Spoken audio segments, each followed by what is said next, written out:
मुजफ्फरनगर की तीर्थ नगरी शुक्रताल में आयोजित सनातन धर्म संसद में मुख्यमंत्री योगी आदित्यनाथ को प्रधानमंत्री बनाने, भारत को हिंदू राष्ट्र और गाय को राष्ट्र माता का दर्जा देने समेत 12 प्रस्ताव पारित किए गए।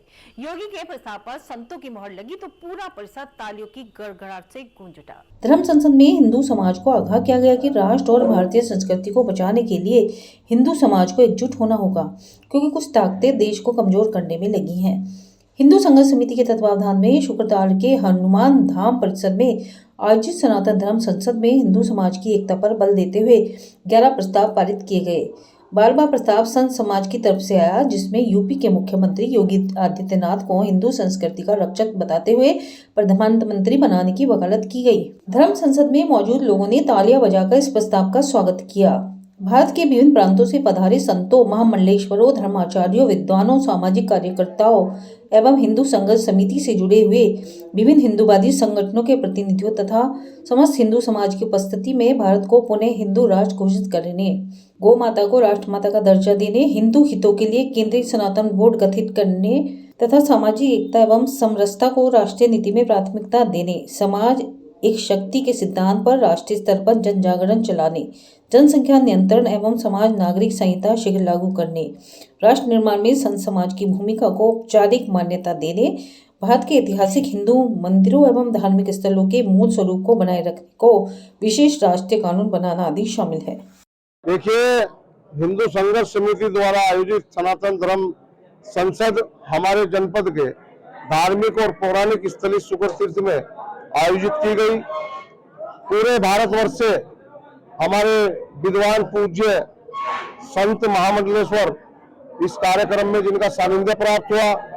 सनातन धर्म संसद में हिंदुत्व के बिंदुओं पर चर्चा हुई।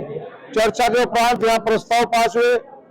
प्रस्ताव पास होने के बाद वो एक मान्य पत्र जो हमारा है हिंदू संघर्ष समिति के लेटर पैड पर, वो माननीय प्रधानमंत्री जी और प्रदेश सरकार में माननीय मुख्यमंत्री जी पूज्य महाराज जी को भेजा जा रहा है।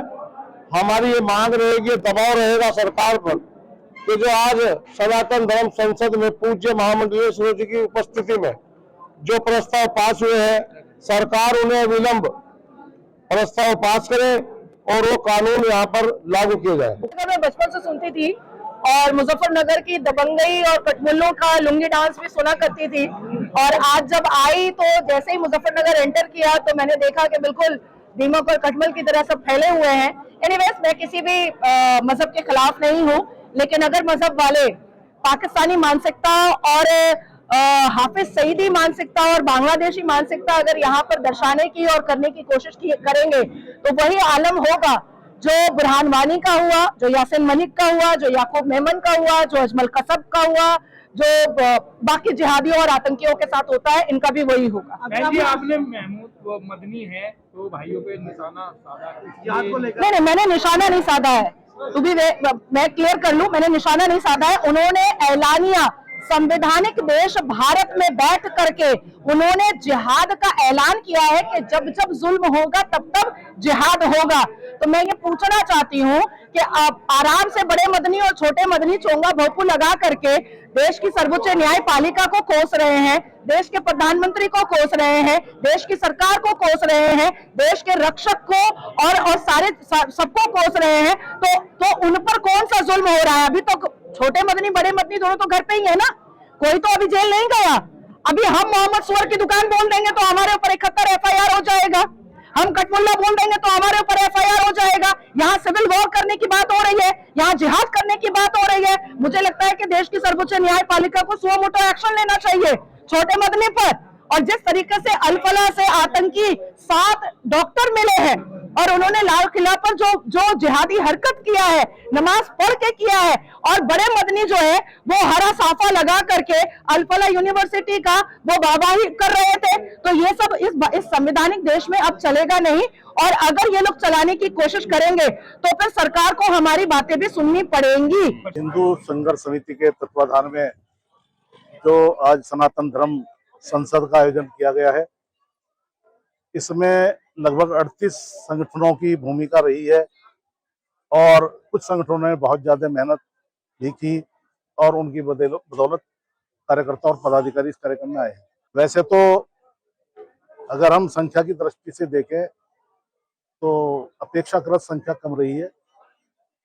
और इसकी मैं दूसरी वजह मानता हूं कि कार्यक्रम में एक तरीके से एक विशेष पार्टी के बारे में प्रचार किया गया है, जो कि इस संघर्ष समिति का जो एक ऐलान था कि राजनीतिक कार्यक्रम रहेगा, वो थोड़ा सा भ्रम में पड़ा है। जो बिंदु संघर्ष समिति के थे और जिन मुद्दों पे संत महात्माओं को अपने विचार व्यक्त करने थे, लेकिन मुझे लगता है कि संत महात्मा भी मुद्दे से भटक गए और वो केवल सरकार के महिमा मंडन तक सीमित रहे। उन्होंने न गौ हत्या पर कोई विचार व्यक्त किया कि आज भी राम राज्य की सरकारें हैं, गौवध हो रहा है, हिंदू संगठनों के कार्यकर्ताओं का उत्पीड़न हो रहा है, हिंदू धर्मस्थल, अभी दिल्ली की बात है, आरएसएस के कार्यालय के लिए एक मंदिर को जमींदोज किया जा रहा है, उस पर किसी को कोई वाक्य नहीं बोला। तो थोड़ा सा संत भी जो है भटके हुए लगे मुख्य मुद्दे से। सनातन धर्म संसद की जो तैयारी हिंदू संघर्ष समिति द्वारा की गई थी, वह हमारी अपेक्षाओं से कई ज्यादा सफल रही। बहुत बड़ी संख्या में महामंडलेश्वर, परम पूज्य संत, लेखक, कवि, पत्रकार, समाजसेवी, उद्योगपति आए और पूरे देश से आए। और सबसे बड़ी खुशी की बात रही कि मुस्लिम समाज से भी आलिया बिटिया बहुत अच्छे वक्ता के रूप में आई, जिसने एक नई जागृति दी और मुस्लिमों को एक चेतावनी भी दी कि यदि हिंदुस्तान में रहना है तो आतंकवाद की बात नहीं चलेगी, लव जिहाद की बात नहीं चलेगी, देशद्रोह की बात नहीं चलेगी। और हमारा उद्देश्य केवल हिंदुओं को एक करना है, ताकि आने वाले हिंदू, आने वाली पीढ़ी के माध्यम से हम इस देश को बहुत मजबूताई से सोने की चिड़िया नहीं बल्कि शेर का देश कहलाए, शेर का बहादुर बच्चे कहलाएं और चौमुखी विकास की जगह 100 मुखी विकास इस देश का हो।